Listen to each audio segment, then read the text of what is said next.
older age. Our ultimate goal is to provide freedom of mobility for everyone.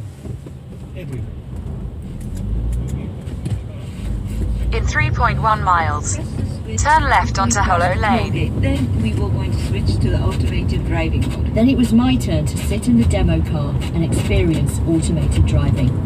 By this time it was about 4 o'clock in the afternoon. The motorways around Tokyo City were getting busy with commuter traffic.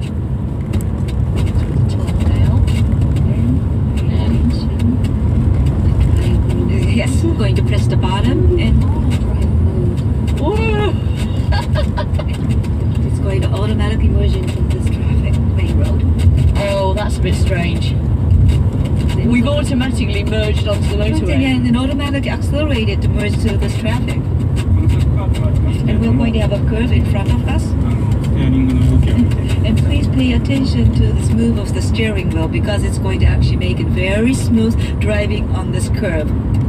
Steering wheel is moving around to the right with no hands. No hands. It's speeding up out of the bend as well. I felt that. Yeah, it's accelerating automatically. And it's making sure I keep in lane at all time, isn't it? So there's no wandering over the lane. So this vehicle is going to automatically change the lane to the right lane. And the indicator goes on itself as well. Why it was not changing immediately because the system actually sensed the car behind us is approaching, so it made deliberately to make this car pass and then decided to merge after the car goes by. What distance will it keep between me and the car in front? 30 to 50 meter. Reaching the interchange exit. Please turn off assist. David Cameron wants the UK to become a world leader in driverless technology. In the summer, the government announced a research fund of £20 million to help manufacturers test autonomous driving on Britain's roads. They picked 4 cities: Bristol, Greenwich, Coventry and Milton Keynes, which will, from January, be piloting autonomous driving to see if it'll help improve safety and reduce congestion. Changing lanes. But driving autonomously might not be that easy for UK drivers to get used to. Toyota's test drivers have been doing it for years and still find it a little strange. Yes, strange. It would be quite an appropriate word actually to use to describe that feeling, especially in the early stages of development. I felt it was a little awkward, a little scary, to be frank. Samantha Fennick reporting from one of the world's first driverless cars. She's in Tokyo. Now it sounds like some Land Rover and Lexus owners might benefit from a car that can drive itself. A story in today's Times has them down as the worst motorists in Britain. It's based on the number of insurance claims they make where they are to blame for an accident. Steve Fowler is editor-in-chief of Auto Express and he drives a Land Rover. Steve, how do you account for this then? Well, firstly, how dare they? We're very careful drivers when we're driving Land. Obviously, I drive various different cars, but I think what it is, they're premium vehicles. They're quite often company cars. So if it's a company car, you just stick a car in if it's been an accident and put a claim in. And if it's your own car, you've invested in it, you want it to look good, so you put it in. If there's a slight bump, everybody has bumps, but I think these owners are people who want to look after their cars and always have it looking best. Other people, frankly, don't bother.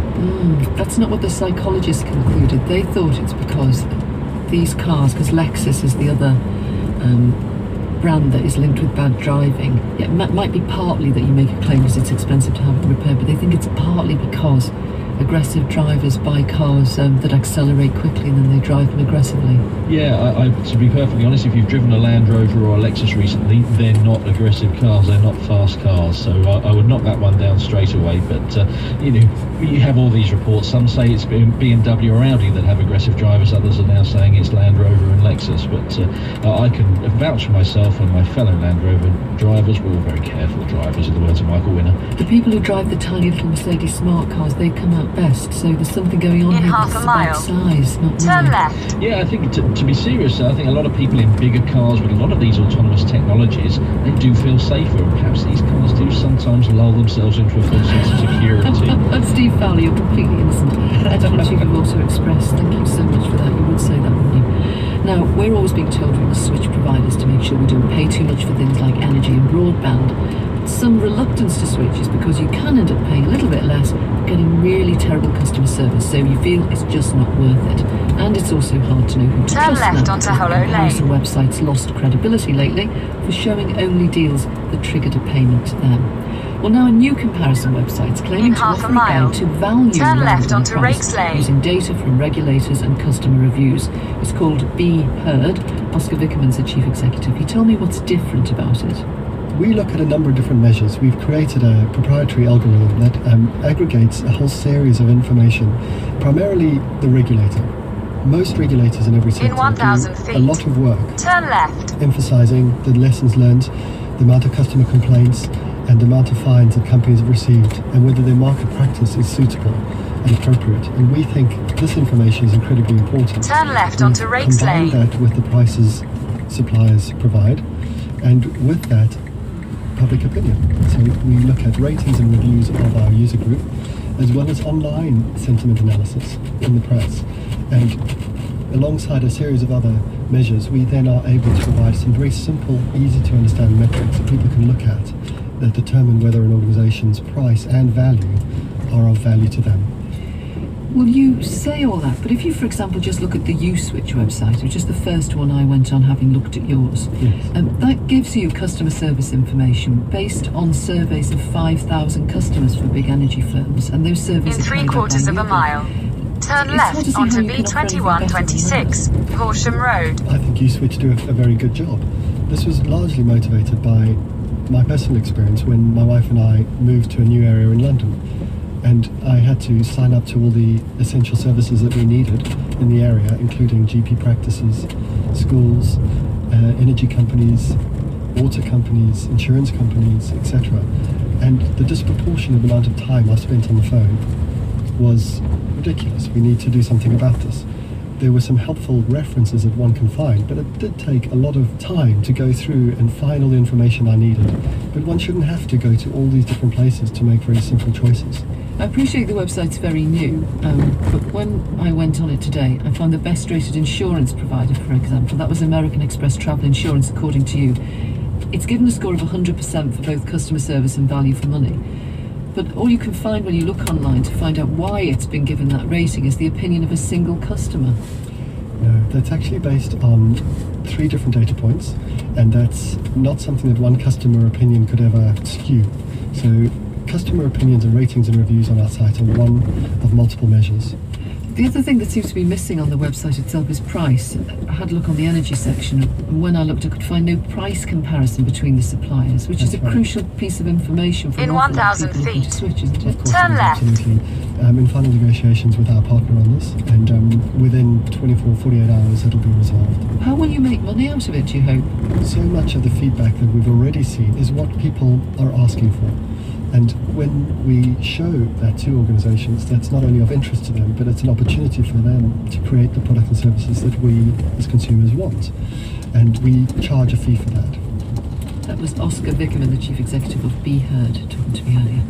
Around 4,500 British tourists who should have come home from Sharm el-Sheikh are still out there. Turn left It's onto because flights were suspended after the air crash B2126, that killed Horsham more than Road. 200 Russians. The ban on flights was lifted on Saturday, but there's a backlog of passengers. The government says it should be cleared by the weekend. One of our listeners, Stephen Humphreys from London, agreed to make a recording for us of what it's like.